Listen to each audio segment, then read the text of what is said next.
ಭದ್ರಾ ಮೇಲ್ದಂಡೆ ಯೋಜನೆಯಡಿ ಕೆರೆಗಳೆಲ್ಲ ನೀರು ತುಂಬಿಸಲು ಸರ್ಕಾರಗಳು ತಾಲೂಕಿನ ಬಗ್ಗೆ ನಿರ್ಲಕ್ಷ್ಯ ಧೋರಣೆ ತೋರುವುದನ್ನು ಕೈಬಿಡುವಂತೆ ಒತ್ತಾಯಿಸಿ ಮಂಗಳವಾರ ಪಟ್ಟಣದ ತಾಲೂಕು ಆಡಳಿತ ಸೌಧಕ್ಕೆ ತಾಲೂಕು ಸಮಗ್ರ ನೀರಾವರಿ ಹೋರಾಟ ಸಮಿತಿ ಪದಾಧಿಕಾರಿಗಳು ಬೀಗ ಜಡಿದು ಪ್ರತಿಭಟನೆ ಮಾಡಿದರು. ರೈತ ಸಂಘದ ರಾಜ್ಯ ಉಪಾಧ್ಯಕ್ಷ ಬೇಡರೆಡ್ಡಿ ಅಡಿ ಬಸವರೆಡ್ಡಿ ಅವರು ಮಾತನಾಡಿದರು. ಕೇಂದ್ರ ಸರ್ಕಾರ ಭದ್ರಾ ಮೇಲ್ದಂಡೆ ಯೋಜನೆಗೆ 5,300 ಕೋಟಿ ರೂಪಾಯಿ ಮೀಸಲಿಡುವ ಭರವಸೆ ನೀಡಿದರೂ ಕೂಡ ಇದುವರೆಗೂ ಈ ಹಣವನ್ನು ಬಿಡುಗಡೆ ಮಾಡಿಲ್ಲ. ರಾಜ್ಯ ಸರ್ಕಾರ ಈ ಯೋಜನೆಗೆ ಬಜೆಟ್ನಲ್ಲಿ 5,000 ಕೋಟಿ ರೂಪಾಯಿ ಬಿಡುಗಡೆ ಮಾಡಬೇಕು. ಸರ್ಕಾರಗಳು ರೈತರೊಂದಿಗೆ ರಾಜಕೀಯ ಮಾಡುವುದು ತರವಲ್ಲ ಅಂತ ಹೇಳಿದರು. ಕಳೆದ 25 ವರ್ಷಗಳಿಂದಲೂ ಕೂಡ ಭದ್ರಾ ಮೇಲ್ದಂಡೆ ಯೋಜನೆಯಡಿ ತಾಲೂಕಿನ ಕೆರೆಗಳಿಗೆ ನೀರು ಹಾಯಿಸುವ ಕಾಮಗಾರಿ ಆರಂಭಕ್ಕೆ ಹೋರಾಟ ಮಾಡಲಾಗ್ತಾ ಇದೆ. ಜಿಲ್ಲಾಧಿಕಾರಿಗಳ ಕಚೇರಿ ಎದುರು ಮರಣಾಂತ ಸತ್ಯಾಗ್ರಹಕ್ಕೆ ಮುಂದಾಗಿದ್ದು ಕೆಲವು ರೈತರು ಆರೋಗ್ಯದಲ್ಲಿ ಏರುಪೇರಾಗ್ತಾ ಇದ್ದು ಇದುವರೆಗೂ ಪ್ರತಿಭಟನಾ ಸ್ಥಳಕ್ಕೆ ಜಿಲ್ಲಾಡಳಿತವಾಗಲಿ ಜನಪ್ರತಿನಿಧಿಗಳಾಗಲಿ ಭೇಟಿ ನೀಡದೇ ಇರುವುದು ಖಂಡನೀಯ ವಿಷಯವಾಗಿದೆ ಅಂತ ಕಿಡಿಕಾರಿದರು. ಇನ್ನು ಪಟ್ಟಣ ಪಂಚಾಯತ್ ಮಾಜಿ ಅಧ್ಯಕ್ಷ ಜಿ ಪ್ರಕಾಶ್ ಅವರು ಕೂಡ ಈ ಸಂದರ್ಭದಲ್ಲಿ ಮಾತನಾಡಿದರು. ಇನ್ನು ನೀರಾವರಿ ಹೋರಾಟ ಸಮಿತಿ ಅಧ್ಯಕ್ಷ ಡಿಸಿ ನಾಗರಾಜ್ ಮಾತನಾಡಿ, ತಾಲೂಕು ಸತತ ಬರಗಾಲಕ್ಕೆ ತುತ್ತಾಗಿ ಜನರು ಹನಿ ನೀರಿಗೂ ಕೂಡ ಪರದಾಡ್ತಾ ಇದ್ದಾರೆ. ನಮ್ಮ ತಾಲೂಕಿನ ಕೆರೆಗಳಿಗೆ ನೀರು ಹರಿಸಲು ಸರ್ಕಾರಗಳು ಮೀನಾಮೇಷ ಎಣಿಸ್ತಾ ಇವೆ. ಇನ್ನಾದರೂ ಸಂಬಂಧಪಟ್ಟವರು ಇತ್ತ ಕಡೆ ಗಮನ ಹರಿಸಿ ತಾಲೂಕಿನ ಎಲ್ಲಾ ಕೆರೆಗಳು ಕೂಡ ನೀರು ಹಾಯಿಸಬೇಕು ಅಂತ ಆಕ್ರೋಶ ವ್ಯಕ್ತಪಡಿಸಿದರು. ಸ್ಥಳದಲ್ಲಿ ದಸಂಸ ಜಿಲ್ಲಾ ಸಂಚಾಲಕ ಕೆರೆಕುಂಡಾಪುರ ಪರಮೇಶ್ವರಪ್ಪ, ರೈತ ಸಂಘ ಜಿಲ್ಲಾಧ್ಯಕ್ಷ ಮಲ್ಲಹಳ್ಳಿ ರವಿಕುಮಾರ್, ಸಿಪಿಐ ಕಾರ್ಯದರ್ಶಿ D Pennaiah, S Paramesh, Papaiah, G R Thippeswamy, Horeyadi Nagaraj, PT Ninganna, Basavaraj, Malingappa, Kote Eranna, Venkatesh, ರಾಮಂಜಿನಿ, Srinivas, Prakash ಉಪಸ್ಥಿತರಿದ್ದರು. ಮಂಜೂರಾಗಿರ್ತಕ್ಕಂಥ ಭದ್ರಾ ಮೇಲ್ದಂಡೆ ಯೋಜನೆ ಜಾರಿಯಲ್ಲಿ ಮೊಳಕಾಲ್ಮೂರು ಕ್ಷೇತ್ರ ಸಮೇತವಾಗಿ ಮೊಳಕಾಲ್ಮೂರು ಕ್ಷೇತ್ರಕ್ಕೂ ಸಮೇತವಾಗಿ ಅನ್ವಯಿಸುತ್ತೆ. ಆದರೆ ಇಲ್ಲಿವರೆಗೂ ಮೊಳಕಾಲ್ಮೂರು ಕ್ಷೇತ್ರದಲ್ಲಿ ಯಾವುದೇ ಕೆರೆಗೆ ನೀರು ಹರಿಸತಕ್ಕಂಥ ವಿಚಾರದಲ್ಲಿ ಯಾವುದೇ ಕಾಮಗಾರಿ ಕೂಡ ಇಲ್ಲಿವರೆಗೂ ಪ್ರಾರಂಭ ಆಗಿಲ್ಲ. ಮೊಳಕಾಲ್ಮೂರು ಕ್ಷೇತ್ರದಲ್ಲಿ ಅಪ್ಪರ್ ಭದ್ರಾ ಕಾಮಗಾರಿ ಕೂಡಲೇ ಪ್ರಾರಂಭ ಆಗಿ ಈ ಬರಡು ಭೂಮಿಯಲ್ಲಿರ್ತಕ್ಕಂಥ ರೈತರಿಗೆ ನೀರು ಕೊಡ್ತಕ್ಕಂಥ ಕೆಲಸವನ್ನ ಸರ್ಕಾರ ತುಂಬಾ ವಿಳಂಬ ಮಾಡ್ತಾ ಇದೆ. ಇದಕ್ಕೆ ಈ ಕಾಮಗಾರಿಗೆ ಬೇಕಾಗಿರ್ತಕ್ಕಂಥ 5,300 ಕೋಟಿ ಹಣವನ್ನ ಕೇಂದ್ರ ಸರ್ಕಾರ ಇಲ್ಲಿಯವರೆಗೂ ಕೂಡ ಬಿಡುಗಡೆ ಮಾಡಿಲ್ಲ.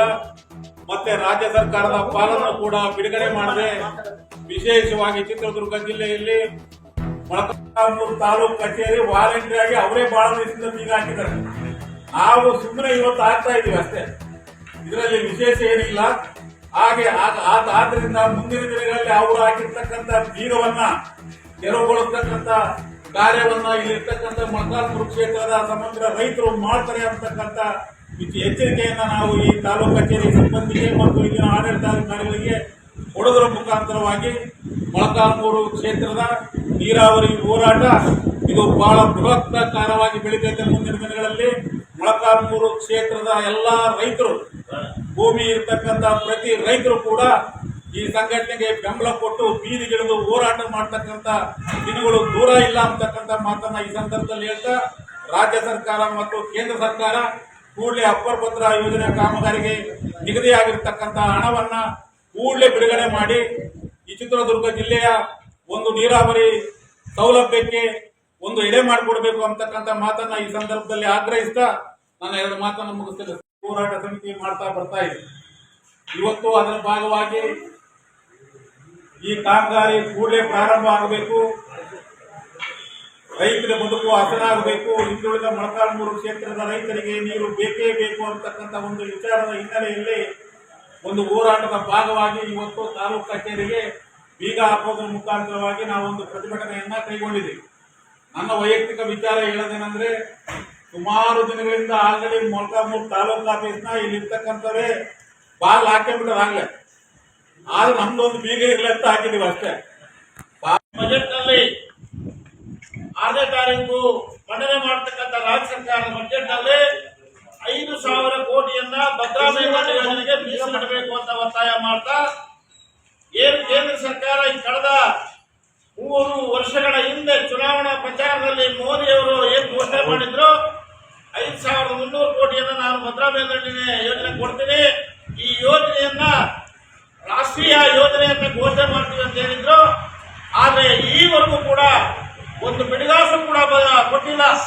ಅದಕ್ಕೆ ತಾಂತ್ರಿಕ ಕಾರಣಗಳನ್ನು ಒಡ್ಡಿ ನಮ್ದು ಪ್ರತ್ಯೇಕವಾದಂತ ಖಾತೆ ತೆರೀಬೇಕು, ಅದು ಡ್ರಿಪ್ಪಿಗೆ ಆಗ್ಬೇಕು, ಅದಕ್ಕೆ ಹಾಕ್ಬೇಕು, ಇದಕ್ಕೆ ಹಾಕ್ಬೇಕು, ನೀವು ಬಳಸಂಗಿಲ್ಲ ಅಂತ ಏನೇನೋ ಒಂದು ಯೋಜನೆಗಳನ್ನ ಇವತ್ತು ಮೋದಿ ಅವರು ಕೇಂದ್ರ ಸರ್ಕಾರ ಹೇಳ್ತಾ ಇದೆ ರಾಜ್ಯ ಸರ್ಕಾರಕ್ಕೆ. ಆದ್ರೆ ಘೋಷಣೆ ಮಾಡಬೇಕಾದ್ರೆ ಈ ಎಲ್ಲ ಷರತ್ತುಗಳನ್ನು ವಿಧಿಸಿರಲಿಲ್ಲ. ನಾನು ಭದ್ರಾ ಮೇಲ್ದಂಡೆ ಯೋಜನೆ ಕಾಮಗಾರಿ ಕೊಡ್ತೀನಿ ಅಂತ ಹೇಳಿದ್ರು.